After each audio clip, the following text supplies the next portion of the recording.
اگر تم نے اس لڑکی سے شادی کی تو تمہارا انجام تمہارے بھائی معتصم سے بھی بدتر ہوگا۔ ہم تمہاری سانسوں کی گنتی سے بھی واقف ہیں۔ مرتسم خان لندن کی ایک بلند و بالا عمارت کے پینٹ ہاؤس آفس میں بیٹھے مرتسم کے کانوں میں یہ الفاظ سیسے کی طرح اترے تھے۔ فون کے دوسری طرف سے آنے والی آواز مشینی اور ناقابل شناخت تھی، مگر اس میں چھپی دھمکی حقیقی اور سرد تھی۔ مرتسم جو چند لمحے پہلے اپنی کمپنی کے ایک بڑی کامیابی پر مسرور تھا، اسے ایک کال نے اس کے پورے وجود میں سنسنی دوڑا دی تھی۔ کون ہو تم؟ اور یہ بکواس کیا ہے؟ اس نے اپنے لہجے کو سخت اور پر اعتماد رکھنے کی کوشش کی، مگر اس کی ہتھیلیاں ٹھنڈی پڑ چکی تھیں۔ ہم تمہارے خیر خواہ ہیں۔ آواز میں ایک زہریلا طنز سا۔ سامعہ سے دور رہو، وہ دل ہے، اس میں قدم رکھا تو زندہ باہر نہیں نکلو گے۔ اس سے پہلے کہ مرتسم کچھ اور کہتا کال کٹ چکی تھی۔ اس نے اسکرین پر چمکتے نامعلوم نمبر کو گھورا۔ سامعہ۔ 6 سال بعد اس نے یہ نام اس طرح سنا کہ اس کے پیروں تلے سے زمین نکل گئی۔ کون تھا جو اسے پاکستان میں ہونے والی اس شادی سے روکنا چاہتا تھا، اور اس کا موازنہ معتصم بھائی سے کیوں کیا جا رہا تھا؟ معتصم کی ناکام شادی اور اس کے بعد کی تباہی ایک ناسور کی طرح اس کے خاندان کے ماضی میں موجود تھی۔ اس کی ماڈرن آزاد خیال بیوی نے اسے کہیں کا نہیں چھوڑا تھا۔ کیا سامعہ بھی؟ نہیں، وہ تو ایک عالمہ تھی، پردے دار۔ اس کا ایسی کسی سازش سے کیا تعلق ہو سکتا ہے؟ مرتسم نے اس خیال کو جھٹک دیا۔ اسے کسی بزنس دشمن کی چال لگی۔ ابھی وہ اسی سوچ میں گم تھا کہ اس کے پرسنل فون کی گھنٹی بجی۔ اسکرین پر بابا کا نام چمک رہا تھا۔ اس نے ایک گہرا سانس لیا اور کال اٹھائی۔ مرتسم، میں نے ٹکٹ بھجوا دیے ہیں، کل کی فلائٹ ہے تمہاری۔ 1 ہفتے کے بعد تمہاری اور سامعہ کی شادی ہے۔ ہاشم خان کا فیصلہ کن لہجہ فون کے دوسری طرف سے گونجا۔ مرتسم نے حلق میں کانٹے چبھتے محسوس کیا۔ ایک طرف گمنام دھمکی اور دوسری طرف باپ کا اٹل حکم۔ بابا، اتنی جلدی؟ میرا یہاں کوئی کام نہیں۔ اس کے والد نے اس کی بات کاٹی۔ میں نے تمہارے چچا کو زبان دی ہے، اب مزید 1 دن کی بھی تاخیر نہیں ہوگی۔ فون بند ہو چکا تھا۔ مرتسم نے بے بسی سے فون کو دیکھا۔ وہ 2 پارٹوں کے بیچ میں پھنس چکا تھا۔ وہ پراسرار کال اب اسے کسی کی شرارت نہیں بلکہ ایک حقیقی خطرہ لگ رہی تھی۔ فلائٹ میں بیٹھے اس کا دماغ سوچ سوچ کر شل ہو رہا تھا۔ کھڑکی سے باہر بادلوں کے گالے اسے روئی کے انبار لگ رہے تھے، مگر اس کے اندر ایک طوفان برپا تھا۔ اسے اپنا بچپن یاد آیا جب وہ 20 سال کا تھا اور اس کے والدین نے اس کی منگنی 12 سالہ سامعہ سے طے کر دی تھی۔ اسے یاد تھا کہ سامعہ ایک دبلی پتلی سانولی سی بچی تھی جو ہر وقت سر پر دوپٹہ اٹھے رکھتی تھی۔ اس نے کبھی اسے غور سے دیکھا بھی نہیں تھا۔ پھر اس کے ذہن میں اپنے بھائی معتصم کی بیوی زارا کا چہرہ گھوم گیا۔ کتنی پر اعتماد، اسٹائلش اور حسین تھی۔ مرتسم نے ہمیشہ ویسی ہی بیوی کا خواب دیکھا تھا، ایک ایسی بیوی جو اس کی کامیابی کا عکس ہو، جسے وہ فخر سے دنیا کے سامنے پیش کر سکے، اور اب اسے شادی کرنی پڑ رہی تھی سامعہ سے، ایک ایسی لڑکی جس نے 6 سالوں میں شاید ہی سورج کی روشنی دیکھی ہو۔ وہ سوچ رہا تھا، کیا وہ دھمکی سچ تھی؟ کیا سامعہ واقعی کوئی مصیبت ہے، یا کوئی مجھے اس دقیانوسی شادی سے بچانے کی کوشش کر رہا ہے؟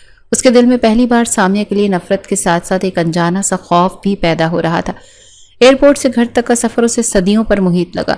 وہی پرانی گلیاں، وہی جانے پہچانے چہرے، مگر مرتسم کو سب کچھ اجنبی لگ رہا تھا۔ وہ لندن کی تیز رفتار زندگی کا عادی ہو چکا تھا۔ یہ سست رفتار ماحول اسے کاٹ کھانے کو دوڑ رہا تھا۔ گھر میں اس کا پرتپاک استقبال ہوا، ماں نے اسے گلے لگایا، والد نے اس کی پیٹھ تھپ تھپائی، مگر مرتسم کی نظریں کسی اور کو تلاش کر رہی تھیں۔ اور پھر اس نے اسے دیکھا۔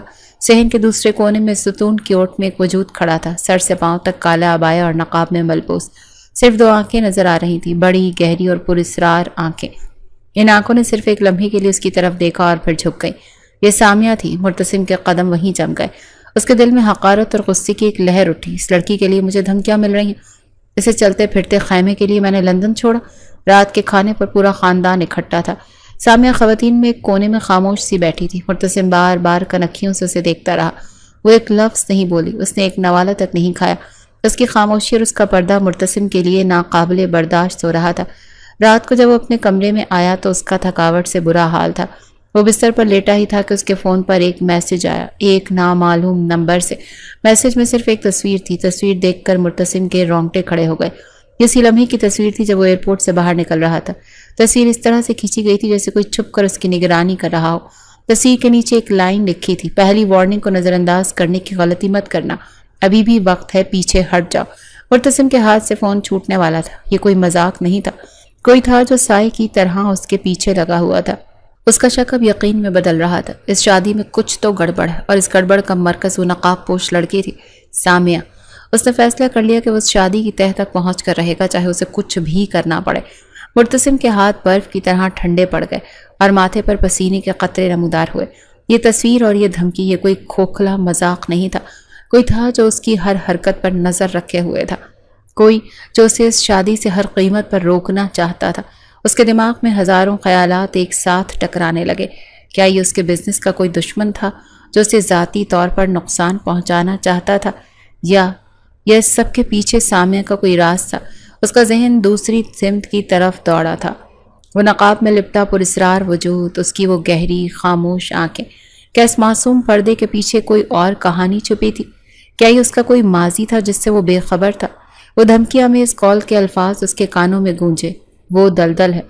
غصہ اور ایک انجانے خوف کی ملی جلی کیفیت میں اس نے فیصلہ کیا کہ وہ اس معاملے کی تہہ تک پہنچے گا اور اس کی شروعات وہ سامعہ ہی سے کرے گا۔ وہ اسے اکیلے میں بات کرے گا، اس کے چہرے سے وہ نقاب نوچ کر سچائی جاننے کی کوشش کرے گا۔ اگلی صبح اس نے سامعہ سے بات کرنے کا موقع تلاشنا شروع کیا، مگر یہ کام اس کے تصور سے بھی زیادہ مشکل تھا۔ سامعہ ہر وقت گھر کی دوسری خواتین کے جھرمٹ میں رہتی۔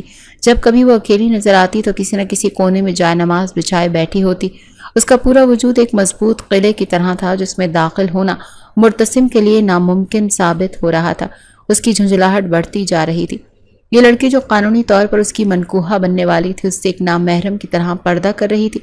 2 دن اسی کشمکش میں گزر گئے۔ شادی کی تاریخ قریب آ رہی تھی اور مرتسم کا صبر جواب دے رہا تھا۔ آخر کار اس نے اپنے دوست دانیال والا مشورہ اپنانے کا فیصلہ کیا۔ اس نے اپنی کزن ہیرا کو پکڑا جو سامعہ کی سب سے زیادہ قریب تھی۔ ہیرا، مجھے سامعہ کا نمبر چاہیے، اس نے براہ راست مطالبہ کیا۔ ہیرا نے حیرت سے اسے دیکھا۔ سامعہ بھابھی کا نمبر؟ کیوں بھائی، آپ کون سی کیا بات کرنی ہے؟ مجھے کچھ ضروری بات کرنی ہے جو میں سب کے سامنے نہیں کر سکتا۔ مرتسم کے لہجے میں ایک ایسی شدت تھی کہ ہیرا مزید سوال کرنے کی ہمت نہ کر سکی۔ اس نے ہچکچاتے ہوئے اسے نمبر دے دیا۔ اس رات جب سب سو گئے تو مرتسم اپنے کمرے میں ٹہل رہا تھا اور اس کا دل تیزی سے دھڑک رہا تھا۔ اس نے فون ہاتھ میں لیا اور سامعہ کا نمبر ڈائل کیا۔ چند گھنٹیوں کے بعد دوسری طرف سے فون اٹھا لیا گیا۔ السلام علیکم، وہی نرم اور شائستہ آواز، مگر آج مرتسم پر اس آواز کا کوئی اثر نہیں ہوا۔ یہ سلام دعا چھوڑو اور میری بات غور سے سنو۔ اس کی آواز سرد اور سپاٹ تھی۔ یہ کیا ڈرامہ رچا رکھا ہے تم نے اور تمہارے عاشقوں نے؟ دوسری طرف گہرا سناٹا چھا گیا۔ پھر سامعہ کی حیرت زدہ آواز ابھری، کیا آپ ہوش میں تو ہیں؟ کیسی باتیں کر رہے ہیں؟ میں بالکل ہوش میں ہوں۔ مرتسم دھاڑا، کون ہیں وہ لوگ جو مجھے فون پر دھمکیاں دے رہے ہیں، مجھے میری تصویر بھیج کر شادی سے پیچھے ہٹنے کو کہہ رہے ہیں؟ سچ سچ بتاؤ، کس کے ساتھ منہ کالا کرتی رہی ہوں جو اب میرے گلے پڑ رہا ہے؟ یہ الفاظ نہیں تھے، تیزاب میں بجھے ہوئے تیر تھے جو سیدھے سامعہ کے دل میں جا لگے۔ چند لمحوں کے لیے اسے لگا جیسے اس کی سماعت جواب دے گئی ہو۔ تہمت، آپ مجھ پر تہمت لگا رہے ہیں؟ اس کی آواز کانپ رہی تھی مگر اس میں بے یقینی سے زیادہ ٹوٹے ہوئے مان کی کرچیاں تھیں۔ اسے تہمت کہو یا حقیقت، مجھے فرق نہیں پڑتا، مرتسم نے بے رحمی سے کہا۔ میں تم جیسی ملانی سے ویسے بھی شادی نہیں کرنا چاہتا۔ میرا آئیڈیل ایک ماڈرن اور کھلے ذہن کی لڑکی ہے، تم جیسی دقیانوسی نہیں۔ مگر اب تو سوال میری جان کا ہے، تو بہتر یہی ہے کہ تم خود اس رشتے سے انکار کر دو، ورنہ یاد رکھنا اگر یہ شادی ہو گئی تو تمہاری زندگی جہنم بنا دوں گا۔ تم میرے کمرے میں کسی نوکرانی کی طرح پڑی رہو گی اور میں باہر اپنی گرل فرینڈز کے ساتھ اپنی زندگی گزاروں گا۔ اس نے اپنا سارا زہر اگل دیا۔ اسے لگا کہ دوسری طرف سے اب سسکیوں اور رونے کی آواز آئے گی، مگر ایسا کچھ نہیں ہوا۔ کچھ لمحوں کی خاموشی کے بعد سامعہ کی آواز آئی، وہ پرسکون مگر چٹان کی طرح مضبوط تھی۔ میرا اللہ گواہ ہے، میرا دامن صاف ہے، اگر آپ مجھ پر تہمت لگا رہے ہیں تو اس کا جواب آپ کو میرا رب دے گا۔ رہی بات شادی سے انکار کی، تو جو گناہ میں نے کیا ہی نہیں، میں اس کا الزام اپنے سر لے کر اپنے ماں باپ کی عزت خاک میں کیوں ملاؤں؟ آپ مرد ہیں، آپ انکار کر دیں۔ یہ کہہ کر اس نے فون کاٹ دیا۔ مرتسم نے دوبارہ کال کرنے کی کوشش کی مگر اس کا نمبر بلاک کر دیا گیا تھا۔ وہ ہاتھ میں فون پکڑے ساکت کھڑا رہ گیا۔ اسے تو اپنے کانوں پر یقین نہیں آ رہا تھا۔ وہ تو آنسوؤں، منتوں اور خوف کی توقع کر رہا تھا، مگر اسے ملا تھا ایک اٹل، پراعتماد اور چیلنجنگ جواب۔ اس لڑکی کے لہجے میں خوف کا شائبہ تک نہیں تھا۔ اس کی خاموش طاقت نے ایک لمحے کے لیے مرتسم کے اعتماد کو ہلا کر رکھ دیا۔ کیا وہ واقعی معصوم تھی یا وہ اس سے بھی زیادہ شاطر تھی جتنا وہ سوچ رہا تھا؟ اس کا دماغ الجھ کر رہ گیا تھا۔ ایک بات طے تھی کہ یہ معاملہ اتنا سادہ نہیں تھا جتنا اسے نظر آ رہا تھا۔ سامعہ کا فون بند کرنا اور نمبر بلاک کرنا مرتسم کی انا پر ایک زوردار تماچے کی طرح تھا۔ اس کی زندگی میں آج تک کسی کی ہمت نہیں ہوئی تھی کہ اس کے ساتھ ایسا سلوک کرے، اور وہ بھی ایک ایسی لڑکی جس کو اپنے پاؤں کی جوتی بھی نہیں سمجھتا تھا۔ اس رات وہ سو نہیں سکا تھا۔ سامعہ کی پرسکون اور مضبوط آواز بار بار اس کے کانوں میں گونج رہی تھی۔ اس کا اعتماد مرتسم کو خوف زدہ کر رہا تھا۔ وہ سوچنے پر مجبور ہو گیا کہ آخر اس لڑکی کے پیچھے کون سی طاقت ہے؟ کیا وہ دھمکیاں دینے والے ہی اس کی ڈھال بنے ہوئے ہیں؟ اس نے فیصلہ کیا کہ وہ اس کھیل کو اس کے انجام تک پہنچائے گا۔ وہ شادی کے پیچھے نہیں ہٹے گا بلکہ اسے ایک ہتھیار کے طور پر استعمال کرے گا۔ وہ سامیہ سے شادی کرے گا، اسے اپنی بیوی کی حیثیت سے اپنے قریب رکھے گا اور پھر اس کے ہر راز سے پردہ اٹھائے گا۔ وہ اس نقاب کے پیچھے چھپے چہرے کو بھی دیکھے گا اور ایک روح میں چھپی سچائی کو بھی بے نقاب کرے گا۔ چند دن شادی کی تیاریوں کی بھاگ دوڑ میں گزر گئے۔ گھر میں خوشی اور جشن کا ماحول تھا، مگر مرتسم کے اندر آتش فشاں دہک رہا تھا۔ وہ سب کے ساتھ ہنستا بولتا، رسموں میں حصہ لیتا، مگر اس کی آنکھیں ایک شکاری کی طرح ہر وقت سامیہ کے تعاقب کرتی تھیں۔ اس کی ہر حرکت، ہر خاموشی کا مطلب نکالنے کی کوشش کرتا، مگر سامیہ کا وجود ایک بند کتاب کی طرح تھا جسے پڑھنا ناممکن تھا۔ شادی کا دن آ گیا۔ مرتسم شیروانی میں ملبوس، چہرے پر ایک چھوٹی مسکراہٹ سجائے اسٹیج پر بیٹھا تھا۔ کچھ دیر بعد سامیہ کو لایا گیا۔ وہ سرخ روسی جوڑے میں ملبوس تھی اور اس کا چہرہ حسب معمول ایک گھنے نقاب میں چھپا ہوا تھا۔ وہ آ کر اس کے برابر میں بیٹھ گئی، ایک بے جان مجسمے کی طرح خاموش اور ساکن۔ مرتسم کو اس کی قربت سے شدید کوفت ہو رہی تھی۔ اس سے لگ رہا تھا کہ جیسے وہ کسی سازش کے مرکز میں بیٹھا ہے۔ فوٹو سیشن شروع ہوا۔ فوٹوگرافر نے جھجکتے ہوئے درخواست کی کہ دلہن سے کہیں کہ اگر ایک تصویر کے لیے نقاب ہٹا لیں تو اس سے پہلے کوئی بڑا کچھ کہتا۔ سامیہ نے ہلکے سے نفی میں سر ہلایا۔ اس کے عوامی انکار نے مرتسم کے تن بدن میں آگ لگا دی۔ اتنا غرور، اس نے سوچا۔ وہ آہستہ سے اس کے کان کی طرف جھکا اور زہر میں بھجے ہوئے لہجے میں سرگوشی کی۔ ایسی کون سی حور پری ہو تم جو اپنی شکل چھپا رہی ہو، یا پھر ڈر ہے کہ محفل میں بیٹھا کوئی پرانا جاننے والا پہچان لے گا؟ اس کے الفاظ پر سامیہ کا پورا وجود ایک لمحے کے لیے کانپا، مگر اس نے کوئی جواب نہیں دیا۔ اس کی خاموشی مرتسم کے شک کو مزید گہرا کر گئی۔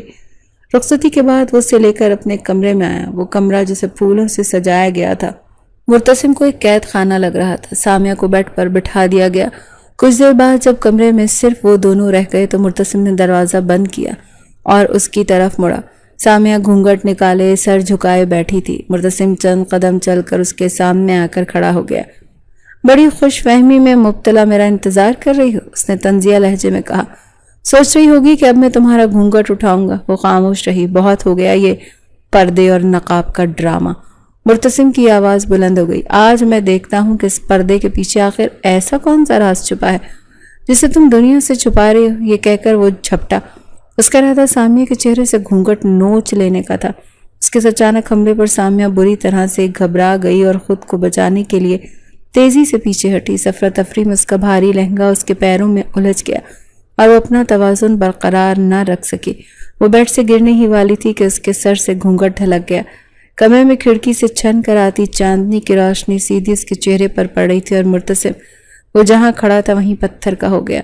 اس کے سامنے جو چہرہ تھا وہ کسی سازشی عورت کا نہیں، وہ چہرہ تو کسی پری کا تھا۔ دودھ جیسی سفید رنگت، بھیگی پلکوں کے نیچے جھیل جیسی ناک اور گلاب کی پنکھڑیوں جیسے لب جو خوف سے کانپ رہے تھے۔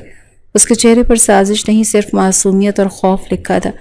مرتسم کی دنیا جیسے ایک لمحے کے لیے رک گئی۔ جس چہرے کو ایک مجرم کا چہرہ سمجھ رہا تھا وہ تو حسن کا ایک شاہکار نکلا۔ وہ سانس لینا بھول گیا، بس ساکت کھڑا اس چہرے کو دیکھتا رہا جو اس کے ہر تصور، ہر گمان سے کہیں زیادہ حسین تھا۔ وقت جیسے تھم گیا تھا۔ مرتسم اپنی جگہ پر بت بنا کھڑا تھا اور اس کی آنکھیں سامنے موجود چہرے سے ہٹ نہیں پا رہی تھی۔ اس کے دماغ میں وہ تمام شکوک اور شبہات، وہ دھمکیاں، وہ سازش کی تھیوریاں، سب اس ایک چہرے کی معصومیت کے آگے دم توڑ رہی تھی۔ وہ جو انتقام کی آگ میں جلتا ہوا کمرے میں داخل ہوا تھا، اس حسن کی پہلی جھلک نے اس کے اندر کے آتش فشاں پر برف کی سل رکھ دی۔ سامنے اس کی حیرت زدہ نگاہوں کی تاب نہ لا سکی۔ اس کے اندر جیسے کوئی طوفان امڑ آیا۔ ذلت اور بے بسی کے آنسو اس کی آنکھوں سے ایک لڑی کی صورت میں ٹوٹ کر اس کے گالوں پر بہنے لگے تھے۔ اس نے جلدی سے قریب پڑا ہوا دوپٹہ سر پر ڈالا، اپنے چہرے کو اس کی نظروں سے ایک بار پھر چھپایا اور تقریباً بھاگتے ہوئے ڈریسنگ روم میں گھس کر دروازہ اندر سے ہی بند کر لیا۔ دروازہ بند ہونے کی آواز مرتسم کو ہوش کی دنیا میں واپس لائی تھی۔ وہ کئی منٹ تک وہیں کھڑا رہا۔ اس کے کانوں میں اب بھی اپنے ہی کیے ہوئے الفاظ گونج رہے تھے کس کے ساتھ منہ کالا کرتی رہی۔ اسے پہلی بار اپنے الفاظ کی سنگینی کا احساس ہوا تھا۔ اس چہرے پر خوف اور درد کے سوا اور کچھ نہیں تھا، اور اس کا ذمہ دار وہ خود تھا، مگر پھر اس کے دماغ نے اسے جھنجھوڑا۔ خوبصورتی تو ایک چھلاوا بھی ہو سکتی۔ اس کے اندر کا شکی انسان پھر سے بیدار ہوا۔ دھمکیاں حقیقی تھی، وہ تصویریں حقیقی تھی۔ کیا یہ ممکن نہیں کہ یہ معصومیت صرف ایک ماسک ہو اور مجھے اپنے جال میں پھنسانے کے لیے؟ اس کا دل اس کی خوبصورتی کی طرف کھنچ رہا تھا، اور دماغ اسے خطرے کی گھنٹی بجا کر پیچھے ہٹنے کو کہہ رہا تھا۔ وہ اس رات سو نہیں سکا۔ وہ بیڈ پر لیٹا رہا اور ڈریسنگ روم کے بند دروازے کو تکتا رہا، جہاں شاید وہ لڑکی بھی جاگ رہی تھی۔ آدھی رات کے قریب جب دروازہ کھلا تو وہ باہر نکلی تو مرتسم نے سونی کی اداکاری کرتے ہوئے آنکھیں بند کر لی۔ سامع نے اسے بیڈ پر لیٹا دیکھ صوفے پر ہی لیٹنے کا فیصلہ کیا۔ اس کی موجودگی کی خوشبو پورے کمرے میں پھیلی ہوئی تھی، جو مرتسم کے لیے سکون کا باعث بننے کے بجائے اس کی بے چینی کو مزید بڑھا رہی تھی۔ اگلی صبح جب اس کی آنکھ کھلی تو کمرے میں کوئی نہیں تھا۔ کچھ دیر بعد وہ فریش ہو کر باہر نکلا تو سامع کو ڈریسنگ ٹیبل کے سامنے بیٹھے پایا۔ وہ ہلکے گلابی رنگ کے لباس میں ملبوس تھی اور اپنی جیولری کے ڈبے سے کچھ نکال رہی تھی۔ آئینے مسکاک مرتسم کو ایک بار پھر مبہوت کر گیا تھا۔ اس کی ہر ادا میں ایک ایسی سادگی اور نفاست تھی جو دل میں اترتی جا رہی تھی۔ اچانک سامع کو کچھ یاد آیا اور وہ اپنا موبائل فون ڈریسنگ ٹیبل پر ہی چھوڑ کر الماری کی طرف بڑھ گئی۔ مرتسم کے دماغ میں خطرے کی گھنٹی بجی۔ یہی موقع ہے، اس کے اندر کے جاسوس نے اسے اکسایا۔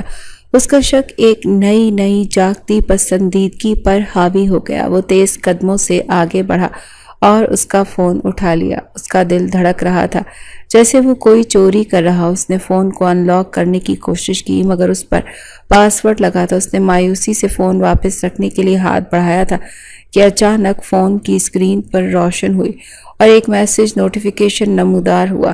نمبر محفوظ نہیں تھا۔ میسج پڑھ کر مرتسم کے خون کی گردش جیسے رک گئی۔ کیا سب ٹھیک ہے؟ اس نے تمہارے ساتھ کوئی بدتمیزی تو نہیں کی؟ جواب دو۔ اس سے پہلے کہ وہ اس میسج کا کوئی مطلب نکالتا سامعہ واپس پلٹی۔ مرتسم نے جلدی سے فون واپس اس کی جگہ پر رکھا اور ایسے ظاہر کیا جیسے وہ اپنی گھڑی اٹھا رہا تھا۔ سامعہ نے اپنا فون اٹھایا، میسج شاید دیکھ لیا تھا کیونکہ اس کے چہرے پر ایک لمحے کے لیے فکر مندی کی لہر ابھری اور اس نے جلدی سے ٹائپ کرنا شروع کر دیا۔ مرتسم کمرے سے باہر نکل گیا مگر اس کا دماغ وہیں رہ گیا۔ وہ میسج، وہ کون تھا جو سامعہ سے اس قدر فکر مندی سے اس کے بارے میں پوچھ رہا تھا؟ کیا یہ کوئی دوست تھا، کوئی رشتہ دار، یا پھر یہ وہی شخص تھا جو اسے دھمکیاں دے رہا تھا اور اب اپنی ساتھی سے رپورٹ لے رہا تھا؟ اس کا شک ایک بار پھر یقین میں بدلنے لگا۔ اس کی خوبصورتی نے اسے تقریباً گمراہ کر ہی دیا تھا مگر اسے ایک میسج نے اسے دوبارہ چوکنا کر دیا تھا۔ اس نے دل میں عہد کیا کہ تم کتنی بھی معصوم بننے کی کوشش کر لو سامعہ، میں اس نمبر کے پیچھے چھپے انسان تک پہنچ کر رہوں گا۔ تمہارا کھیل اب ختم ہونے والا ہے۔ ولیمے کی تقریب کا شور و غل اور روشنیوں کی چکا چوند مرتسم کے اندر مچے شور کو دبا نہیں پا رہی تھی۔ وہ اسٹیج پر سامعہ کے پہلو میں بیٹھا ایک مثالی دولہا کا کردار نبھا رہا تھا، مہمانوں کی مبارکبادوں پر مسکرا رہا تھا مگر اس کا سارا دھیان اپنے برابر میں بیٹھی ہوئی نقاب پوش وجود پر مرکوز تھا۔ صبح والا میسج کسی زہریلے ناک کی طرح اس کے ذہن میں پھنکار رہا تھا۔ اس نے دیکھا کہ سامعہ نے بڑی ہی احتیاط سے اپنے پرس سے فون نکالا اور دوپٹے کی اوٹ میں کچھ ٹائپ کرنے لگی۔ مرتسم کی آنکھیں سکڑ گئیں۔ اس کا شک مزید گہرا ہو گیا۔ وہ اسی نامعلوم شخص کو جواب دے رہی تھی۔ اس کی خاموشی، اس کا پردہ، سب کچھ اب اسے ایک بہت بڑی سازش کا حصہ لگ رہا تھا۔ وہ تھوڑا سا اس کی طرف جھکا، ایسے جیسے کوئی محبت بھری بات کہنے لگا اور سرگوشی کی، کس سے اتنی راز و نیاز کی باتیں ہو رہی ہیں؟ اپنے خیر خواہ کو بتا دو کہ دولہا ابھی زندہ ہے اور ہوش و حواس میں ہے۔ اس کے زہر بھرے الفاظ پر سامعہ بری طرح سے چونکی۔ اس کے ہاتھ سے فون تقریباً گر ہی گیا تھا۔ اس نے سہمی ہوئی نگاہیں اٹھا کر مرتسم کو دیکھا۔ اس کی آنکھوں میں خوف اور ناگواری کے ملے جلے تاثرات تھے۔ آپ کیا کہہ رہے ہیں؟ میں ہیرا کو میسج کر رہی تھی۔ بہت خوب۔ مرتسم کے لبوں پر ایک تلخ مسکراہٹ ابھری۔ بہانے بنانے کا فن تو کوئی تم سے سیکھے۔ یہ کہہ کر وہ سیدھا ہو گیا، سامعہ کو اس کے حال پر تڑپتا چھوڑ کر تقریباً اپنے اختتام کو پہنچ رہی تھی کہ ایک ویٹر نے ایک خوبصورتی سے پیک کیا ہوا تحفہ لے کر آیا۔ یہ سامعہ بی بی کے لیے۔ کس نے بھیجا ہے؟ مرتسم کے والد نے پوچھا۔ سر، باہر ایک لڑکا دے کر گیا ہے، اس نے نام نہیں بتایا، ویٹر نے جواب دیا اور تحفہ میز پر رکھ کر چلا گیا۔ سب نے اسے ایک عام تحفہ سمجھا مگر مرتسم کا ماتھا ٹھنکا۔ ایک گمنام تحفہ۔ عین اس وقت جب وہ پہلے ہی شکوک میں گھرا ہوا تھا۔ اس نے سامنے کی طرف دیکھا، وہ بھی اس ڈبے کی پریشانی سے ہی دیکھ رہی تھی، جیسے وہ کوئی تحفہ نہ ہو بلکہ کوئی بام ہو۔ رات کو جب وہ کمرے میں واپس آئے تو ماحول میں شدید تناؤ تھا۔ اوپر اسرار تحفہ ڈریسنگ ٹیبل پر پڑا تھا۔ مرتسم نے دروازہ بند کیا اور سیدھا اس نے ڈبے کی طرف بڑھا۔ کھولو اسے، اس نے حکم دیا۔ سامیہ نے نفی میں سر ہلایا۔ مجھے نہیں معلوم یہ کس نے بھیجا ہے، میں اسے نہیں کھولوں گی۔ اس کی آواز میں خوف واضح تھا۔ کیوں؟ ڈر لگ رہا ہے کہ تمہارا کوئی راز فاش نہ ہو جائے، مرتسم نے طنزیہ کہا۔ اگر تم نہیں کھولو گی تو میں کھولوں گا۔ یہ کہہ کر اس نے بے دردی سے ڈبے پر لپٹا ریپٹ نوچا اور اسے کھول دیا۔ اس کے اندر مخمل میں لپٹی ایک اور چھوٹی سی ڈبی تھی۔ مرتسم کا دل زوروں سے دھڑکا۔ اس نے ڈبی کھولی یہ سوچ کر کہ شاید اس میں کوئی دھمکی آمیز خط یا کوئی خطرناک چیز ہوگی، مگر اندر جو تھا اس نے مرتسم کے تمام اندازوں کو غلط ثابت کر دیا۔ ڈبی کے اندر کوئی خطرناک چیز نہیں تھی بلکہ ایک پرانی مڑی ہوئی تصویر تھی۔ تصویر میں تقریباً 10-11 سال کی ایک بچی کھڑی مسکرا رہی تھی۔ یہ سامیہ تھی، مگر وہ اکیلی نہیں تھی، اس کے ساتھ کاندھے سے کاندھا ملائے ایک اسی کی عمر کا لڑکا کھڑا تھا جس کے چہرے پر ایک معصوم اور دوستانہ مسکراہٹ تھی۔ دونوں کسی باغ میں کھڑے تھے اور بے حد خوش لگ رہے تھے۔ مرتسم کے چہرے پر خون اتر آیا۔ اس کے اندر نفرت اور حسد کی ایک ایسی آگ بھڑک اٹھی جس نے سب کچھ جلا کر راکھ کر دیا۔ تو یہ تھا وہ راز، یہ تھا وہ خیر خواہ۔ اس نے تصویر کو ڈبی سے نکالا اور سامنے کی طرف بڑھا۔ وہ پہلے ہی خوفزدہ کھڑی تھی۔ مرتسم نے تصویر اس کی آنکھوں کے سامنے لہرائی۔ یہ کون ہے؟ اس کی آواز کسی زخمی شیر کی دھاڑ کی طرح کمرے میں گونجی۔ بتاؤ مجھے یہ کون ہے؟ سامنے کی آنکھیں تصویر پر پڑتے ہی پھیل گئیں۔ اس کے چہرے کا رنگ زرد پڑ گیا جیسے کسی نے اس کا سارا خون نچوڑ لیا ہو۔ وہ ساکت کھڑی تصویر کو دیکھتی رہی۔ اس کے لب کانپ رہے تھے مگر ان سے ایک لفظ بھی ادا نہیں ہو سکا۔ بولو۔ مرتسم کی دھاڑ سے کمرے کی دیواریں لرز گئیں۔ اس نے آگے بڑھ کر سامنے کو بازوؤں سے پکڑ کر جھنجھوڑا۔ زبان کیوں گنگ ہو گئی تمہاری؟ یہی ہے نا وہ جس کے لیے مجھے دھمکیاں مل رہی تھی؟ بولو سامیہ۔ اس کی گرفت اتنی سخت تھی کہ سامیہ کے منہ سے درد بھری سسکی نکل گئی۔ اس کی آنکھوں سے آنسوں کی جھڑی لگ گئی۔ نہیں، خدا کے لیے یہ وہ نہیں ہے جو آپ سمجھ رہے ہیں۔ اس کی آواز اتنی ٹوٹی پھوٹی اور کمزور تھی کہ مرتسم کے غصے کو اس نے مزید ہوا دی۔ تو پھر کون ہے یہ؟ اس نے تصویر کو دوبارہ اس کے چہرے کے سامنے کیا۔ اس کا نام کیا ہے؟ کہاں ہے وہ آج کل؟ یہ تو بہت پرانی بات ہے، سامیہ نے روتے ہوئے کہا۔ اس کا اس سب دنیا سے کوئی تعلق نہیں تھا۔ پلیز اس تصویر کو پھاڑ دیں، پلیز۔ سامیہ کو ثبوت مٹانے کے لیے کہا۔ مرتسم کے لیے اعتراف جرم کے مترادف تھا۔ پھاڑ دوں تاکہ تم اور تمہارے وہ عاشق آزاد ہو جاؤ اور میں بے وقوفوں کی طرح اندھیرے میں بھٹکتا رہوں؟ کبھی نہیں۔ اس نے تصویر کو اپنی جیب میں ڈالا جیسے وہ کوئی بہت بڑا ثبوت ہو۔ آج سے تم اس کمرے میں رہو گی مگر میری نظروں سے دور۔ جب تک تم سچ نہیں بتاؤ گی تمہارے لیے ایک زندہ لاش سے زیادہ کچھ نہیں ہے۔ اس رات کے بعد سے ان کے درمیان ایک سرد جنگ کا آغاز ہو گیا۔ مرتسم نے اس سے بات کرنا تو دور اس کی طرف دیکھنا بھی چھوڑ دیا۔ وہ کمرے میں آتا تو ایسے جیسے سامیہ کو کوئی وجود ہی نہ ہو۔ وہ بیڈ پر سوتا اور سامیہ خاموشی سے صوفے پر سکڑ کر رات گزار دیتی۔ اس کے آنسو ہر رات اس کے تکیے میں جذب ہوئے تھے اور وہ ایک ایسی قیدی بن چکی تھی جس کا جرم کیا تھا یہ اسے خود بھی معلوم نہیں تھا۔ وہ ہر نماز میں رو رو کر دعائیں مانگتی، اس تہمت سے بری ہونے کی التجا کرتے۔ کچھ دن اسی طرح گزر گئے۔ کمرے کا ماحول بھی اچانک بدل گیا جب ایک شام مرتسم کا بڑا بھائی محتسم اپنا سامان لیے گھر واپس آ گیا۔ اس کی طلاق ہو چکی تھی۔ وہ شخص جو 1 سال پہلے محبت کی شادی کر کے اپنے باپ کے سامنے اکڑ کر کھڑا تھا آج ایک ہارا ہوا جواری لگ رہا تھا۔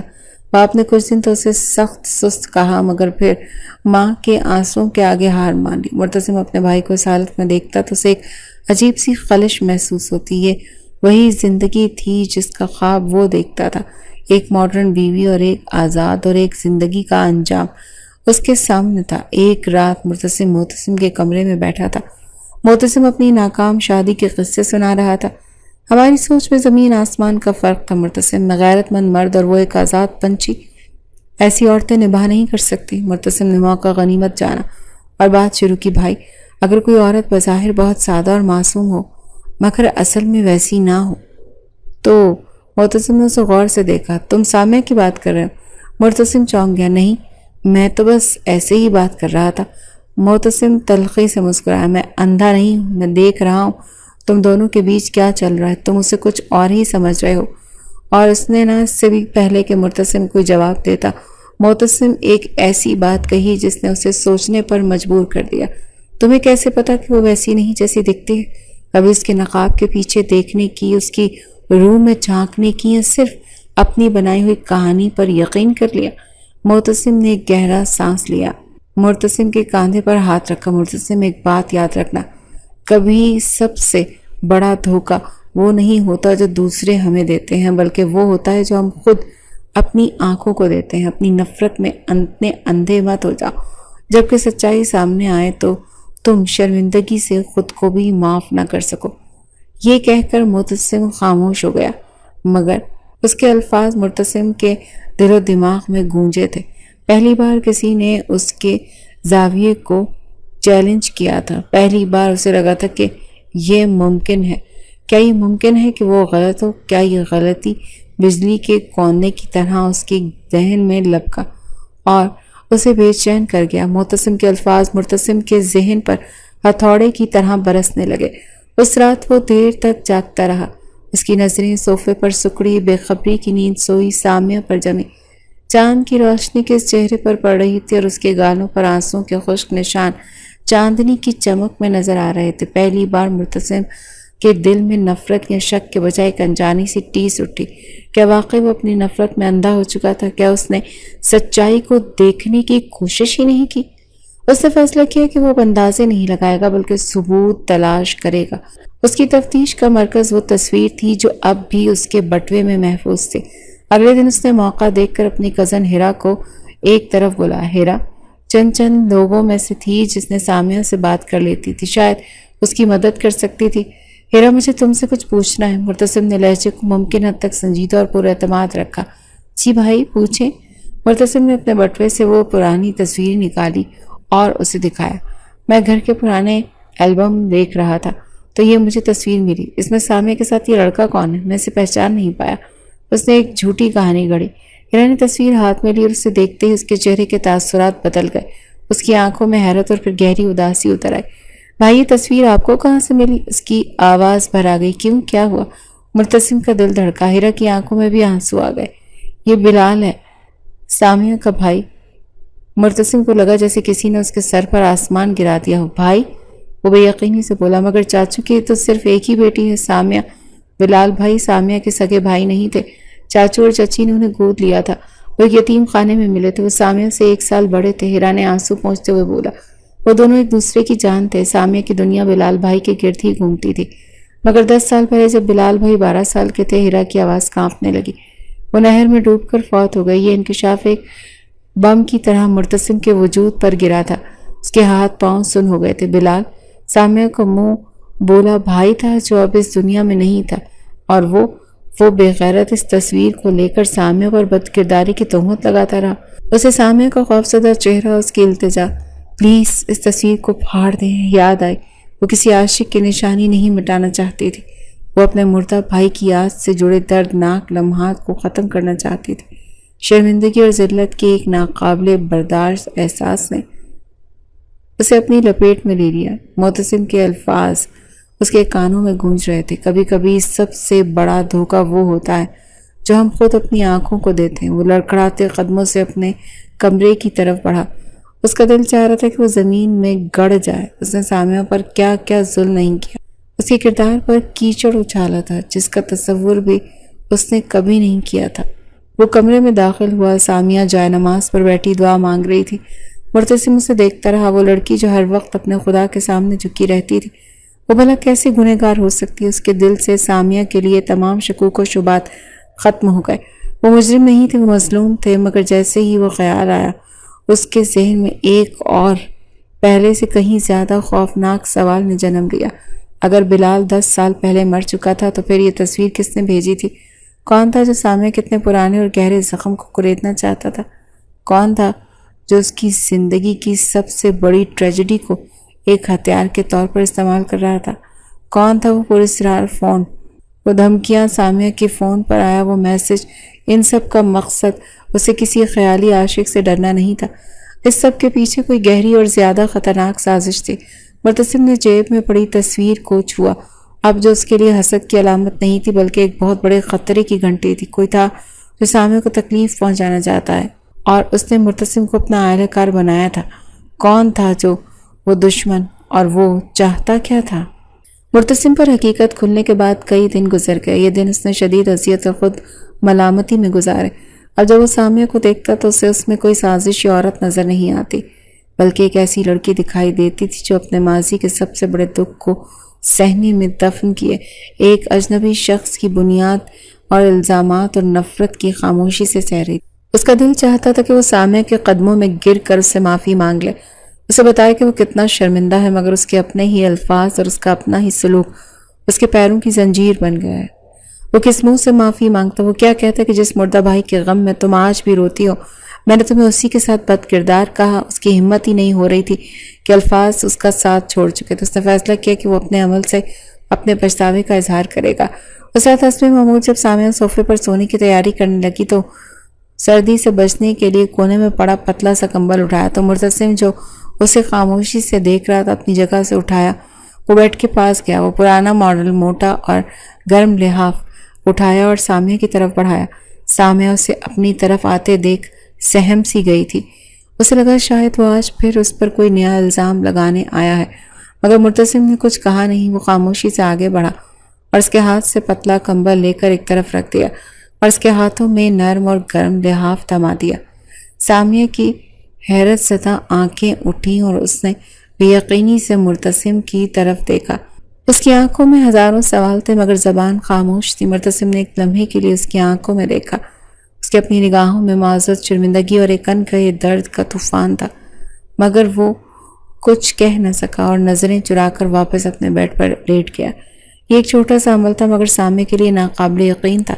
اس رات وہ لحاف کی گرمی سے زیادہ مرتسم کے رویے، اس کی غیر متوقع تبدیلی سے خوش تھی۔ دوسری طرف مرتسم کے دل میں اب ایک نیا جذبہ پروان چڑھ رہا تھا، حفاظت کا جذبہ۔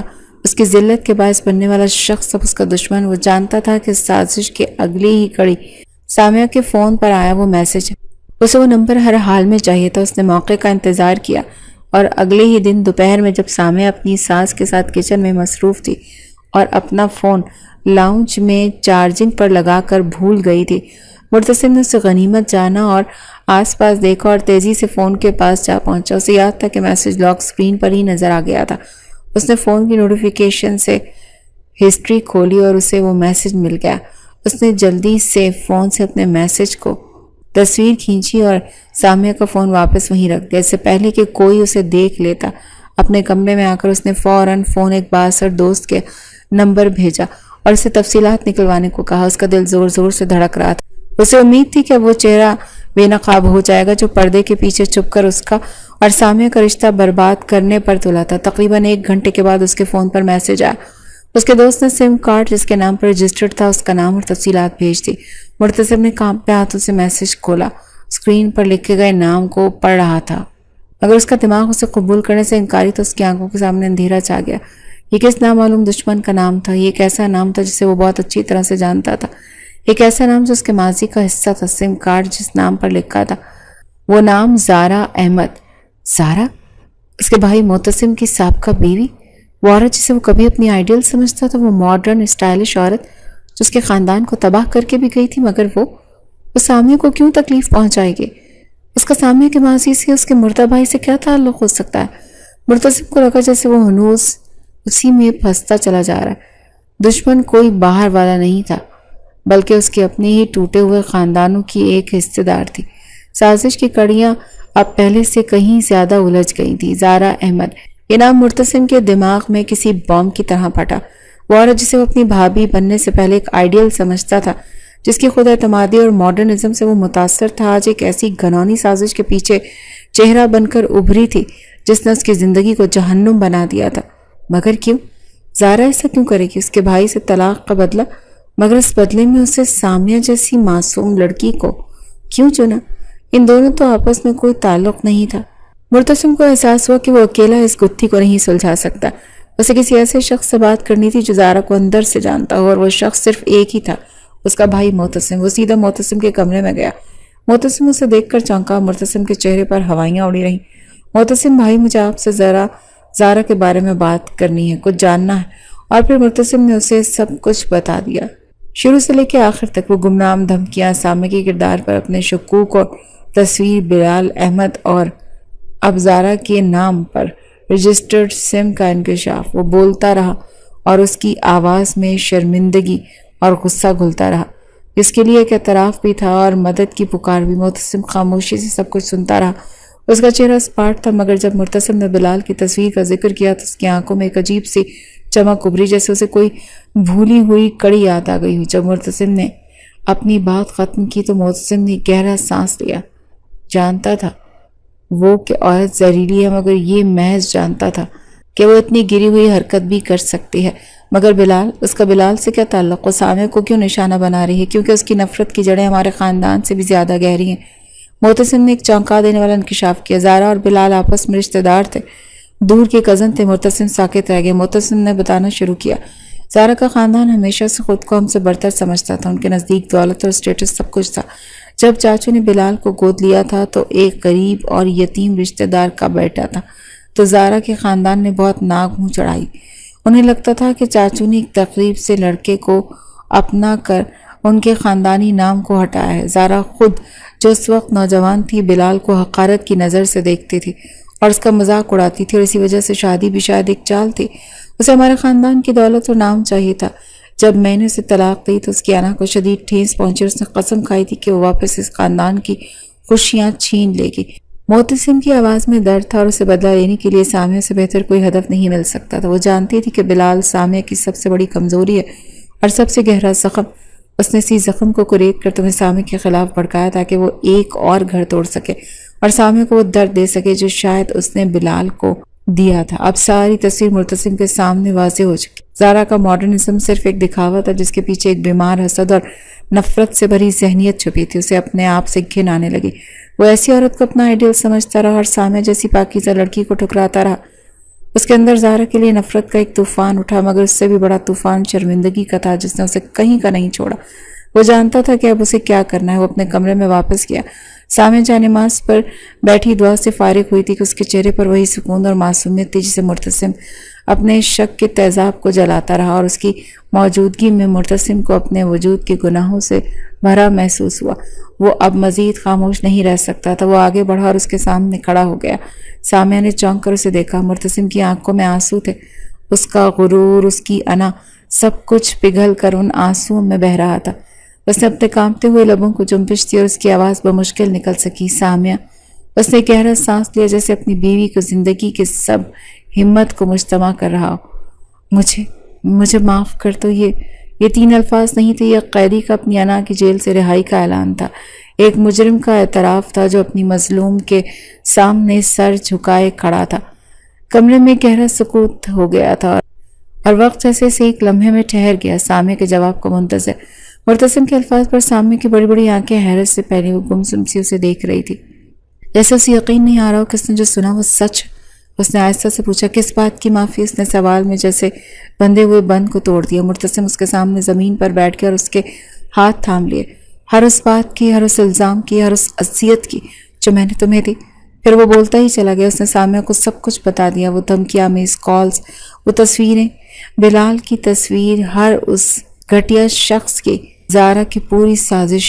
وہ رو رہا تھا اور اپنے گناہوں کا اعتراف کر رہا تھا۔ وہ بتا رہا تھا کہ کس طرح وہ زارا کے بچھائے ہوئے جال میں پھنسا اور اپنی نفرت میں اندھا ہو کر اس پر ظلم کرتا رہا۔ جس نے اسے بتایا کہ اسے بلال کی سچائی اور معلوم ہو چکی ہے تو سامع کی آنکھوں سے بھی آنسو بہنے لگے۔ یہ آنسو صرف اپنے دکھ کے نہیں بلکہ اس بات کے تھے کہ اس کے مرحوم بھائی کی یاد کو کس طرح بے دردی سے استعمال کیا گیا۔ جب مرتسم اپنی بات ختم کر چکا تو کمرے میں صرف ان دونوں کی سسکیوں کی آواز تھی۔ سامع نے اپنے آنسو پونچھے اور اپنا ہاتھ مرتسم کے ہاتھ پر رکھا۔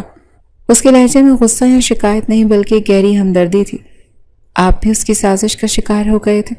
اس نے آپ کو بھی اتنا ہی درد دیا تھا جتنا مجھے۔ اس نے پہلی بار مرتسم سے اپنے دل کی بات کی۔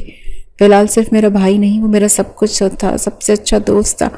اس کے جانے کے بعد میں مسکرانا چھوڑ دیا۔ اس کی تصویر دیکھ کر مجھے لگا جیسے میرا وہ زخم پھر سے ہرا ہو گیا۔ اسے ایک لمحے میں ان کے درمیان تمام دیواریں گر گئیں۔ انہوں نے ایک دوسرے کے درد کو بانٹ لیا اور اس سانجھے درد نے ان کے بیچ ایک ایسا رشتہ قائم کر جو شاید خوشیوں میں کبھی نہ بن پاتا۔ سامع نے اسے معاف کر دیا اور اس کی معافی نے مرتسم کو اس کی اپنی نظروں میں زندہ رکھا۔